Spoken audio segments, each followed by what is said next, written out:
Hello and welcome back to the Let's Talk Horse Business Podcast with myself, George, and on today's episode, the livery space. Yes, that's right, the equestrian livery yard business, because it's so important. And actually, all over social media at the moment, it's all about the livery business. And so I wanted to take some time to cover it on here today. So let's get into it. But it's the livery yard discussion. Livery yard businesses are struggling. And many struggle because they don't set a goal and a vision. And they run it almost as a hobby. This is exactly why I started this podcast, because so many people do it. And it only seems to end up with problem after problem. And I'm seeing it daily, and I'm hearing about it regularly, and I'm talking to clients about it. And there is a way around it. So, the reason this has come up on today's episode is because I actually came across a post from Tampner Eventing team, and they've shared a post, and I've got it here in front of me so I didn't get anything wrong. But they've shared a post, they've added comments to it, but it's been shared from Ibby McPherson. Now, what Tampner Eventing team is saying is that everyone in this industry seems to think we can do everything for nothing. And that's why they felt so important and so much in their heart they needed to share this post from Ibby, because it hit home. It really hit home. The economic climate out there for businesses is hard anyway. And the reason the equestrian space is so challenging, in my opinion, is because we do not think twice about using nurseries, childcare, doggy daycare, because we need to continue with our work, with our businesses, with pushing forward our own vision and goals. But the price of the care of a child, doggy daycare, is almost like we don't question it, because perhaps it's a little bit less. Perhaps it's your child, so you've got that little bit more, responsibility. You're not leaving it on someone else's yard. But it just makes me think, when I thought about this morning, how is it that we do the childcare because we have to do the childcare, because we can't have the child at home with us? We do the doggy daycare because we don't want to leave the dog at home for 8 or 9 hours a day. But when it comes to our horses, which are 10 times the size, responsibility, liability in most cases, we don't want to spend the equivalent sum on looking after those. The problem is, for livery businesses, the costs are going up exponentially. And whilst I appreciate perhaps salaries and income is not going up exponentially across the economy, why is it that livery yard owners should be subsidizing you and your horse? Horses are a luxury.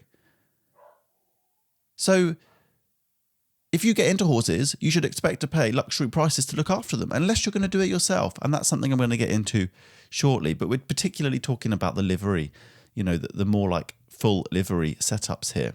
And I'm just going to take a look at this post and share it with you a little bit more on why I wanted to talk about it.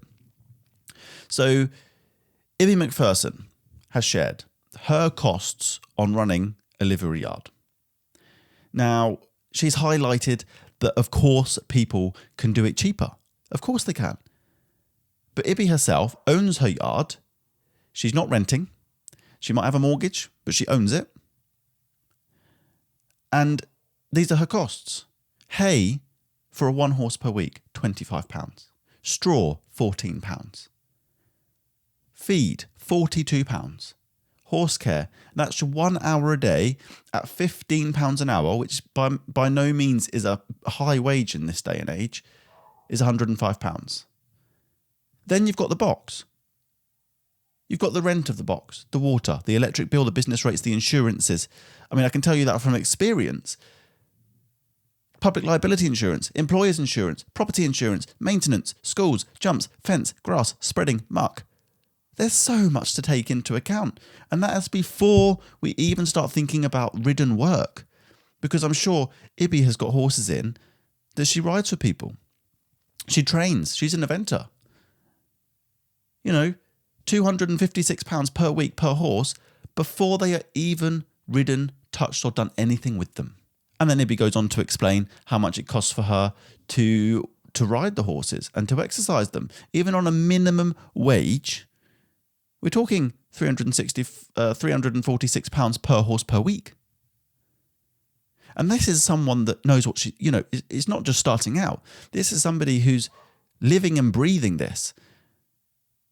Her knowledge, her expertise, her experience is worth way more than a minimum wage. And I just read this morning and just thought that, it is so important and so essential for us to have this conversation. Now, is a business truly viable? Is your business? So if you have got your own business, or you work, or you do something outside of the equestrian space, is it really viable to run your business at a loss? Are you really going to be undercharging to the point of burnout? When people do, that's the sad reality. But the people who actually use the livery services usually are not in a situation like that, where they're burning out and undercharging, but yet they expect others to do it. And this is a really, really important point. And I need to help start changing the outlook on the industry and this space for this particular reason, because actually livery yards work really, really hard for a very small margin. And without them, we wouldn't have somewhere to put our horses. They would be on DIY. You would be going down and doing it yourself every morning. You would have to rethink your plans every day. The time that gives you by having a horse in livery, is that not worth paying somebody properly? Would you not pay somebody properly in your own business? So it is very, very clear that there are increasing costs in the space. From bedding to labour to insurances, the insurance space has hiked the past couple of years. I too, as a horse transporter, have seen huge hikes in insurance costs, in every sort of cost these last couple of years. But no one will pay more in the livery space. And so, again, I just want to shout out to Tampner Eventing team for sharing the importance of this, and for Ibby herself for posting it out on social media to make awareness of it, because it is important. Horses are luxuries, and we do need to start realising that. What is a livery yard? Let's quickly go over what is a livery yard. A livery yard is somebody who is running a space, a stables, that is dedicating their time to their own training, but also you and your horse's welfare all day, every day. There is no time out. I have friends who do this themselves, and there is no time out because it's too tight to afford more staff. It's too tight to get... They're doing their best with their costs. There's no more space to wiggle costs down. So what do they do? And I know people that are reducing their livery yards. I know livery yards closing, but yet they're so important to us. Just like nurseries would be for our children. Just like some of us use doggy daycare centres. Just like there's so many things that we actually use. We don't actually think about it like this. It's so important to us, and we're not wanting to pay it, so they're closing. They're disappearing. And I know people that move around regularly, not by choice. As a transporter, I see it, but because livery yards shut down. Or they put up their prices, but then, we need to go out and earn more. We need to find a better way for this. Anyway, sorry, I got onto a bit of a string there and I lost my way. So, I've shared with you some numbers that are real numbers by somebody totally outside of myself. And I know what it's like. I've seen it. And I'm so pleased that people are sharing it on social media. I hope it brings more awareness to everyone, because like Ibby said here, and I'm backtracking slightly, but all of these costs don't even include if she was paying a rent. She owns it herself. What if she had a huge rent bill to pay as well on top of all of these costs? So, yeah. Anyway, I really do empathise with how fair pricing is so important, but I also don't want to see horse care and livery businesses that are so vital and integral to this industry start disappearing or reducing. The care of the horse should be the priority, and if the price goes up, we need to adjust to it ourselves because we know we're getting the care that we deserve and we know our horse is getting the treatment it requires. Now, I've gone on about that enough, and I just hope it raises some awareness, but I wanted to end this or start closing down with my top 10 steps to raising your prices efficiently. Now, it starts with the vision and the goal. It then goes to a business plan and making sure that you have really nailed your costs and you really have sorted that out. And your services, your premises, your offerings are in line with where you want to be sitting in the market. Because please do know that there's an average in every area, in every town, in every city, in every country. There's an average price for full livery, DIY livery, part livery. But also there is a fluctuation depending on what you're offering. And align what you offer with your prices. So, my 10 top tips for raising your prices efficiently in a way that's manageable, and actually, hopefully you don't need to do this because you've got the planning going right and you're making money already. But if you need to, this is what I would say. Number 1, you need to start off with transparent communication. Start by explaining the reasons you're increasing. Start with sharing a breakdown of the costs, a bit like Ibby's done. I'm sure you can find her. Her name is Ibby McPherson. It's shared by Tampner Eventing on Facebook. Find the post, see what she's doing. Get some more ideas.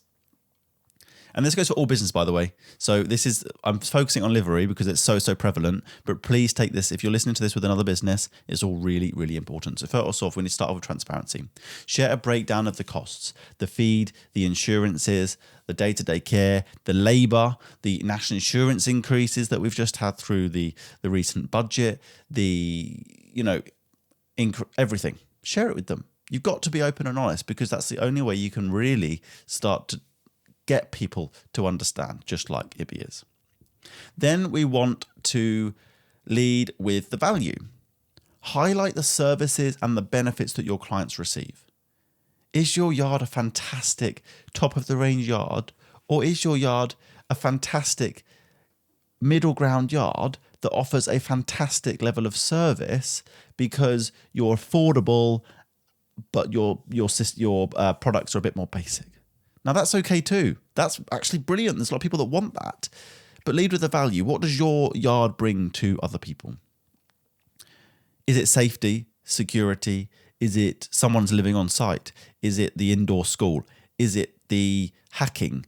What is your benefits and values? Highlight that to the people that you are working with because that is why they're there with you. And sometimes just a little reminder can help them understand your position.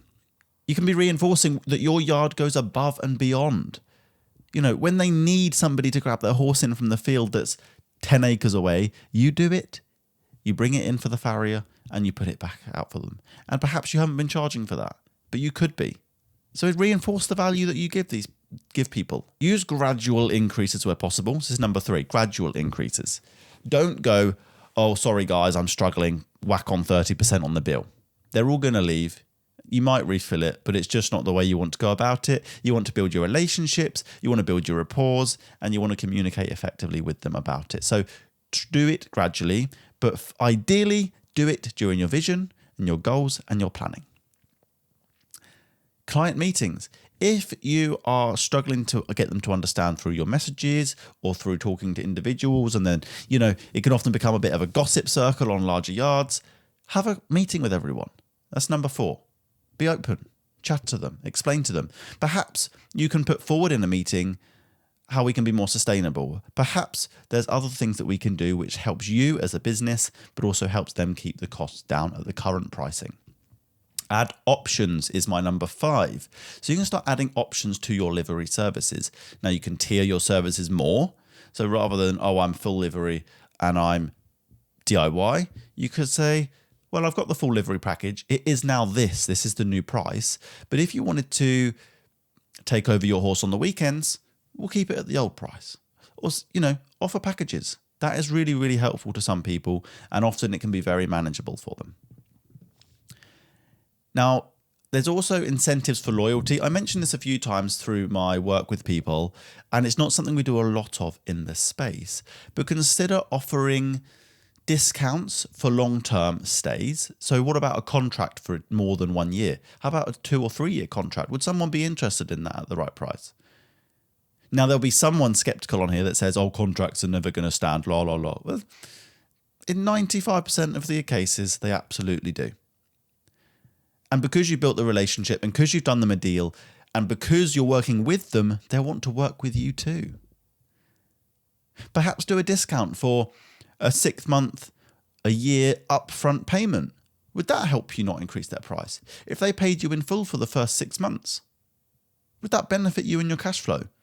And then you can keep them on the same price for another year because you've got the benefits of having that upfront. All these things people and liveries will consider. Then we can go to number 7, comparing the market.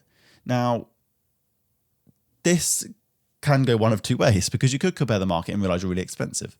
But then that's when we go back to points 3, 4, and 5, and we say, well, yeah, we're expensive, but we offer this value, we have these benefits, and we run this service, which others do not. And so using price comparisons and markets can really help you to start also highlighting the value that you're offering other people. But you can also do that to help you align your pricing, because we don't want to be pricing ourselves out of the market, but we got to start making a profit. Why are we need to start with the end in mind. We need to start with that vision in mind. We need to make goals to reach that vision, but we also need to make sure that the business has got a plan and sustainable per each step. And that's why we use the SMART and measurable goals. 8, a timeline and notice. You need to give plenty of notice of any changes. Now, really, this is probably quite standard, but I do hear of it on many occasions where people have been given notice to leave, have been given notice of a price change, and it's a week, it's 2 weeks, it's a month. And actually, depending on the situation, now this is really, really situational and dependent on who they are. If it's one person with one horse, perhaps a 1 month notice or 2 month notice if you haven't got a contract, which that's another talk altogether, contracts and having the right agreements, but that might be acceptable with a good relationship. If you have got somebody there renting your yard and they're charging you, let's say you're paying £5,000 in rent, and let's say that could equate to 20 horses, 10 horses, 15 horses, and you're going to give them a month of an increase of whatever that might look like. That's a big amount of money for that many horses. That is really, really challenging for somebody with that sort of notice, because that person running their business out of your livery site needs to then pass those costs on. And that takes time because they'll have a period of time that they need to give their clients. So let's be giving the correct amount of time and notice and be fair. We're all in this to work together. Without working together, we have nothing. So let's be fair. Work with each other. So that was number 8. Number 9 is invest in visibility. Use the opportunity to increase your visibility in the market. Attract new clients. You might lose some people when you go through this process, but advertise your new prices, advertise the benefits and everything that you've gone through in this process, advertise what you do, and you will attract more people as well. So start investing in the visibility side of it too. And number 10, you have got to stay confident. You have got to stay firm on what you've put together. Now, there's no reason, if you have got your plans, your goals and everything else, and you know your costs, and you know what you're currently achieving and what you need to achieve, that you cannot be 100% confident in your conviction, and you need to stand by it. Because liveries, anyone, we all do it, I'm sure, whether it's in equestrian space or not, you want to get the price down, and you really don't want to pay more than you have to pay. And they will try and barter you. They will try and guilt trip you. They will try everything that they can. But that is why, if you go through a 10-step process, which I've put together, you hopefully mitigate most of those. You will have done all of the steps to build the relationships, to find alternatives before having to do it. But if you're at that point, stay confident, conviction, run with it, because it's your business and you cannot run it at a loss for somebody else's benefit. Do not run it at a loss for somebody else's benefit, please. I've seen it one too many times. You're running around like a busy fool and everyone else is having a fantastic time because you're doing the work. So I think hopefully in those 10 steps, I've given you some help and tips on, if you are a livery business, what you can do. We need to be fair in our pricing of everything. So please, whether you're a livery, whether you've got your own business, whether you're a saddler, whoever you are, let's make sure we're making a profit. Because profit isn't bad. Make sure we're making a profit. We're paying our staff well so we can hold on to the staff. Again, that's another episode altogether. And let's work together to make this pricing work for all of us. So, a call to action. What could you be doing now? Well, raising prices is not greedy. It's about valuing your time, your expertise, and your services. And you deserve that. Your business deserves that. I'm going to say that again. Raising prices isn't greed. It's about valuing your time, your experience, and your services that you provide. Your business deserves to be valued. And you've worked so hard, it deserves to be sustainable for you. Now, that is bringing me to the end of the session. And it has been great. I've actually loved talking about that because it's such a big topic. So I will just remind you, if you want to find what I'm talking about, it was posted very recently by Tampner Eventing Team. And it was quoting Ibby McPherson, and she is an eventer and she has shared all of her costs for everybody to see. So go and look it up. Work it out for yourself.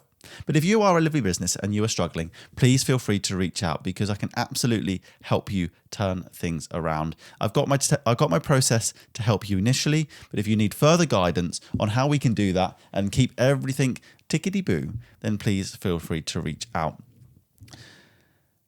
Wow, I've enjoyed that episode. It's a bit of a longer one, I think, than what I usually do for solos, but it's really, really important that we work together on this. So we've got another solo episode to come, but then we kickstart back into our guests.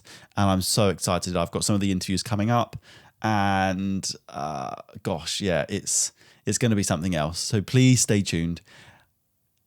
If this has helped you at all, or if you have anyone else that this could help, please follow the show, because following the show helps no end in growing it to its next steps. The more followers that we have, the more we can go out there and help people in this space. So please follow the show, give us a comment, give us a rating, share it with people who it can also help, and by all means, get in touch if we can help you. Thank you very much. Let's talk horse business. See you next week.